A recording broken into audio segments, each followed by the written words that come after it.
Andito tayo guys sa showroom ni Duke Raker Cycle Project at kasama natin si Sir Arafat. This time, ipapakita niya sa atin kung paano niya ginagawa yung pagde-design ng product ni Duke Raker. Ito ipapakita niya sa atin ngayon, yung pinagkakaabalahan niya the whole, ilang months na ba to, sir? Yung pinagkakaabalahan niyo na to? Sobrang tagal na nito eh. Sobrang tagal na eh. Kasi ang alam ko, expo pa to nung 2024. Okay, it's been year na, no? Ito ba yung pinasubok mo mismo kay... Kay Ian. After nung testing. After nung unang prototype. Ito yung pinag-uusapan namin guys, oh. Yung Duke Raker na Zyro na crank. Sobrang ganda niya, no? CNC to, no? Full CNC. Full CNC guys, oh. Napakaganda, oh. Ano bang tawag dito, sir? Mapakita natin sa kanila. Okay. So, ito yung ginagamit nating pinaka-main software ginagamit natin is yung SolidWorks. Okay. Oh, wait lang guys, lipat ko lang yung angle ng video para makita nyo dito mismo sa laptop yung pinag-uusapan namin. So, ito na yun guys. Yeah. Ano tong software na ginagamit nyo, sir? Ito yung SolidWorks. Mostly sa mga mechanical designer, ito talaga yung ginagamit nila. Dahil may special nga siya compare sa other software. Isang pinaka-special dito, yung sa mga simulation. Before natin siya i-production at saka testing sa actual, meron tayong simulation na ginagawa dito mismo. Parang ipopredict muna natin yung magiging result niya dun na sa actual.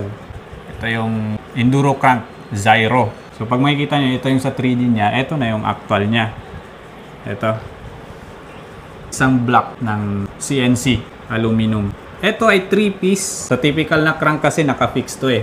Yung mga standard natin. Pag nasiraan kang crank, buo, papalitan mo.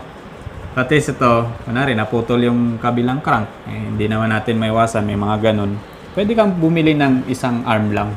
Kunwari nasira yung spindle lang bibilin mo. So it's a flexible one para makatipid in the long run. Standard lang din siya. We're using the SRAM mounting. So, yung 3 bolts, sabi nga nila 3 bolts na chain ring. Ito yung mga ibang kit niya, pang lock. Dito natin tinitingnan yung testing. Ito yung right arm. Ite-test natin yan dito. Kumbaga, parang fast simulation lang. May naka-embed na. So, dito mag-add ka ng force. Anong kailangan mo? Needed mong force. I-add mo yan dyan. Since naka-built-in na yung ginamit natin, next lang tayo. Anong material? Ilalagay mo. Then, dito na iraran yung simulation. So, i-analyze niya yan. Pag makikita nyo, parang ito, nag-mimic tayo nung actual na nangyayari. Pag magkukontinue tayo dyan, dito natin makikita yung, ito yung pinaka-importanting titingnan natin. Yan, yung FOS. So, pag makikita natin dyan, yung factor of safety niya is 5 point something or 5.2. Dito natin yan makikita. So, yan. It means pag pula, yan na yung breaking point na. So, it's just makikita natin dito, mostly dyan is green.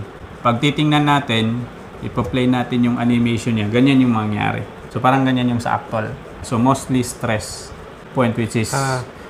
Etong ginagawa niya na to is a stress test. Yes. Muna, gaano ba to ka-accurate sa actual environment na gumagamit? Kasi yung sa actual kasi may mga kailangan natin ba yung loading, impact loading, lalo na yung pag magja-jump ka, pag landing, may additional loads yun eh.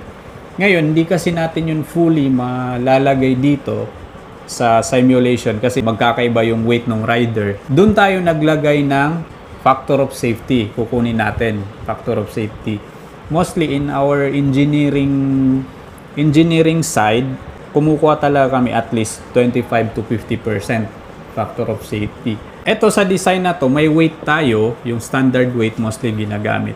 Minultiply pa natin ng 1.5 times hanggang 2.5 times. In this loading, 1.5 times dun sa load na ginagamit natin.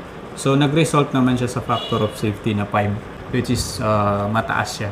Then, makikita natin to dun na sa actual testing na naman after nung build. Kasi i-run natin to for testing. Try natin sa 50,000 cycles, 100,000 cycles, or even i-aim natin kung hanggang ilang cycles siya magbe-break. So, itong design na to ngayon ng Zyro crank, ito yun, di ba? Okay na ba to? Okay na siya. Previous actually, ito is yung prototype. Ni-redesign natin kasi kailangan natin ng mas malawak, mas mataas na Q-factor. Kasi nung tinest namin to dun sa enduro frame ni Ian, masyadong maliit na yung clearance. So yun yung isang binago dito.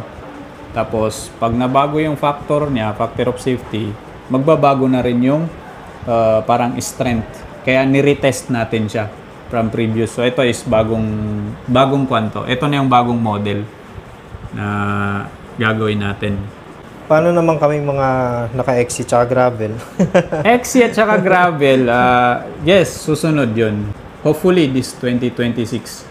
More Tsaka, innovation. kumbaga mas madali na yung XC tsaka gravel kasi once na na-test to sa mas matigas na environment, ginagamit talaga pang jump, pang baragan talaga. Madali na yung sa XC tsaka gravel, di ba? Yes, kasi medyo limit lang naman. But to make it unique, meron tayong gagawin doon sa XC at saka gravel. Yun yung aabangan nila. Special talaga.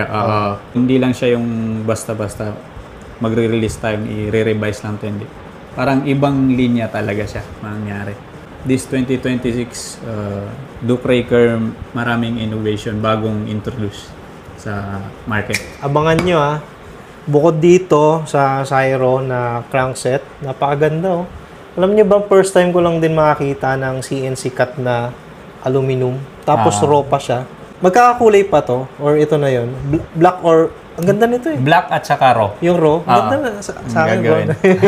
raw na. Ayan na naman raw. Yung brown na combination sa classic. So yun guys, abangan nyo. Marami pang mga innovation this coming 2026. 2025 ba ito lalabas or 2026 na? Oo, hopefully marirelease ngayong year. Yung sa Zyro. Zyro. Oo, kaya nga pag na to, i-open natin actually yung parang ano ang term nun, yung mga pre-order. Hindi siya pre-order kasi ginagawa na eh. Ay, okay, sige, okay. Paano siya yung parang kung sino yung mag-uunang kumuha.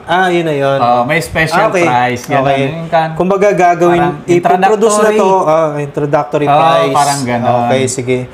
So, mahahabol pa pala to this year. Tapos, next year, marami kayong aabangan ng mga new innovation. Na-excite ako doon sa crank ng XC. Sabi niyo, maraming pwedeng magawa doon sa crank na yun. Yes. Abangan niyo yan. Binulong na sa akin yan, pero hindi ko pa muna iano sa inyo. Kasi, ayun, dinedesign pa dito. Soon, maglalabas din kayo ng ganito para sa XC crank. Papakita rin natin. Yan, nakaka-excite. Ayun, abangan niyo yan this 2026.